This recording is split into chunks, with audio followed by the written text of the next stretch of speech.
చూస్తే మాకంటే మీరే యంగ్గా ఉంటారు, ఎనర్జెటిక్గా ఉంటారు. అండ్ అంటే వయో యువకులు నచ్చి మిమ్మల్ని వయో యువకులు అనడానికి లేదు. అంటే మీరు విధంగా మాకు అందరికీ ఇన్స్పిరేషన్ అండి. అంటే ఇప్పుడు మీరంతా చాలా మంది రిటైర్డ్ ఉన్నారు, ఉండి కూడా ప్రతి ప్రోగ్రామ్లో ఇంత యాక్టివ్గా పార్టిసిపేట్ చేయడం అంటే మిమ్మల్ని చూసి మేము నేర్చుకోవాల్సింది చాలా ఉంది. ఈ రోజుల్లో యంగ్స్టర్సే చాలా మంది అంటే ఏదో అంతా పోగొట్టుకున్నట్టు ఒక రెండు చిన్న పనులు చేస్తే అలసిపోవడం ఇలాంటివన్నీ ఉన్నాయి. సో మీరందరూ కూడా మాలాంటి వాళ్ళందరికీ ఇన్స్పిరేషన్. సో మీ అందరికీ కూడా మరొకసారి శుభాకాంక్షలు తెలియజేస్తాను.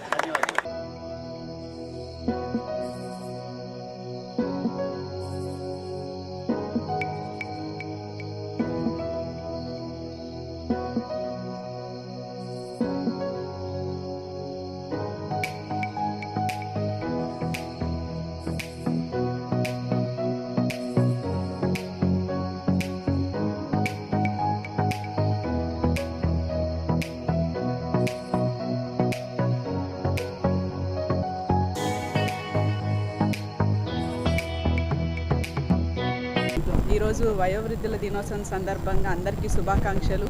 అందరూ చెప్తున్నట్టు మనము మన తల్లిదండ్రుల్ని బాధ్యతగానే భావించాలి. అందరూ ఈ రోజుల్లో చూస్తున్నాం, ఓల్డేజ్ హోమ్స్ పెరిగిపోయాయి, తల్లిదండ్రుల్ని ఎవరూ సరిగ్గా పట్టించుకోవట్లేదు. కానీ అది అందరి బాధ్యత. గుర్తుంచుకోవాల్సిన విషయం ఏంటంటే తల్లిదండ్రులు లేకపోతే మనం ఈరోజు ఎక్కడైతే ఉన్నామో అక్కడ ఖచ్చితంగా ఉండము.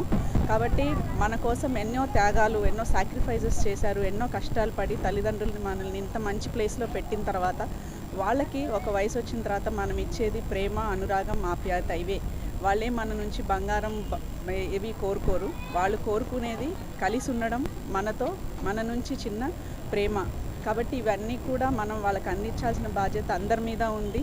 అలాగే నేను ఈ పెద్దలందరినీ కూడా కోరుకునేది ఏంటంటే పిల్లల మీద ప్రేమతోటి మనం ఉంటుండగానే వాళ్ళకి అన్నీ ఇచ్చేసి తర్వాత వాళ్ళు చూడట్లేదని బాధపడే కంటే ఏదున్నా సరే ప్రేమ చూపించండి, కానీ ఇచ్చేది ఏదన్నా ఉంటే మీ తదనంతరం ఇవ్వండి.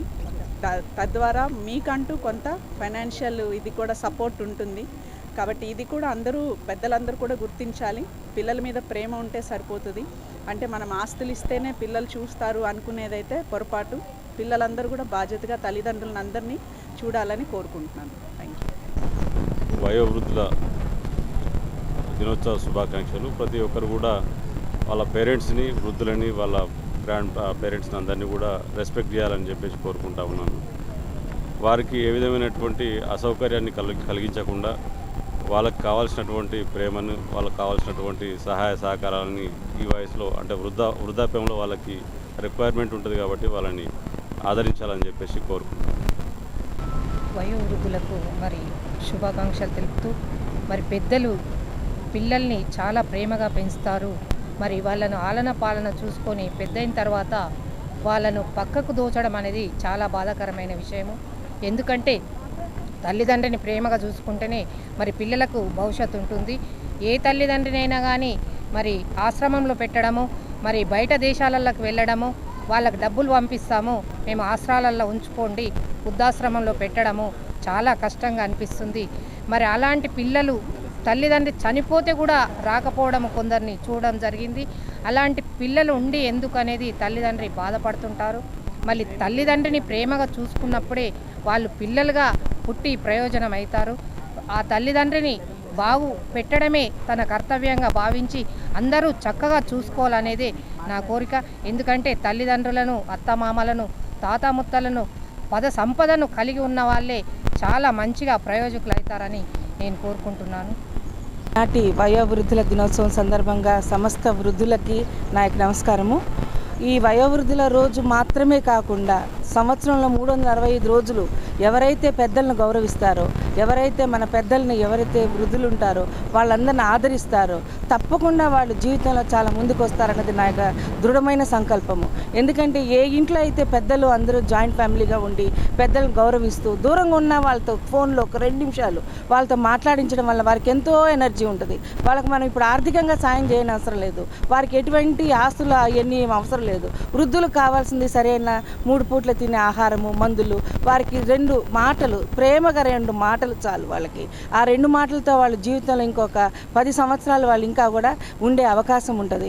కాబట్టి ప్రతి ఒక్కరు కూడా చిన్నపిల్లలప్పటి నుంచి మనకి ఈ నేటి సమాజంలో ఇటువంటి నామ్స్ ఏవైతే విలువలు తగ్గిపోతున్నాయి ఈ రోజుల్లో, మళ్ళా మనము మన పాత రోజులకు మన పెద్దలందరూ గుర్తు చేసుకొని కుటుంబ సమేతంగా కూర్చొని మా అమ్మ ఇట్లా ఉండేది, మా నాన్న ఇట్లా ఉండేవారు, మా తాత ఇట్లా ఉండేవారు, వీరు ఇది, వారు ఇది అని వారందరినీ పరిచయం చేస్తూ ప్రతి చిన్న పిల్లలకు కూడా వాళ్ళ అమ్మమ్మ, తాతలు, తాతయ్యలు, మా అమ్మలు ప్రతి ఒక్కరితో పరిచయం చేయడం, పెదనాన్నలు, చిన్నాన్నలు కుటుంబ సమేతంగా ఇట్లా డిస్కస్ చేయడం, కథలుగా చెప్పుకోవడం వల్ల వాళ్ళకు ఒక జ్ఞానం కలుగుతుంది.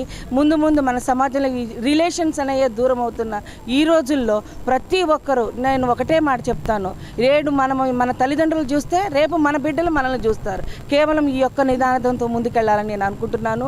ఇటువంటి అవకాశాన్ని సద్వినియోగం చేసుకుంటూ ప్రతి ఒక్క వృద్ధులకి, ఆడవారు, మగవారు, మంచాన ఉన్నవారు, నడవగలిగిన వారు, నడవలేని వారు, ప్రతి ఒక్కరికి నా కోరిక ఒకటే, భగవంతుడు వారందరినీ కూడా బతికినంత కాలం చక్కగా తమ పనులు తాము చేసుకునేటట్టుగా ఉండడము. తన ఇంటి వాళ్ళతో కాకపోయినా మేము అసోసియేషన్స్ వారం రోజుల నుంచి మేము యాక్టివిటీస్ కండక్ట్ చేశాము. అన్ని ఫోరమ్స్ చాలా బాగా చేశాయి. మనకి 6 అసోసియేషన్స్ ఉన్నాయి. 6 అసోసియేషన్స్లో వెళ్ళి వాళ్ళ ముందు వాళ్ళందరితో మాట్లాడడం, వాళ్ళతో ఇంటరాక్ట్ అవ్వడం, ఆ తర్వాత వాళ్ళతోటి కల్చరల్ యాక్టివిటీస్ చేశారు. ఎంత చక్కగా డ్యాన్స్ వేశారు. 100 సంవత్సరాలు దాటిన వాళ్ళు కూడా ఆ రకంగా మాట్లాడి డ్యాన్స్లు వేశారు.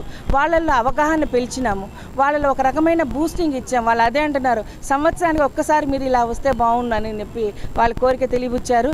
కాబట్టి ప్రతి ఒక్కళ్ళు పిల్లలకి, తమ పిల్లలకి అందరికీ పెద్దల గురించి తెలియజేయడం, వాళ్ళ యొక్క విలువలను తెలియజేసి వాళ్ళకి కలిసి ఉండేటట్టుగా ఈ సాంప్రదాయాన్ని పెంపొందించాలని నా యొక్క కోరిక. Thank you.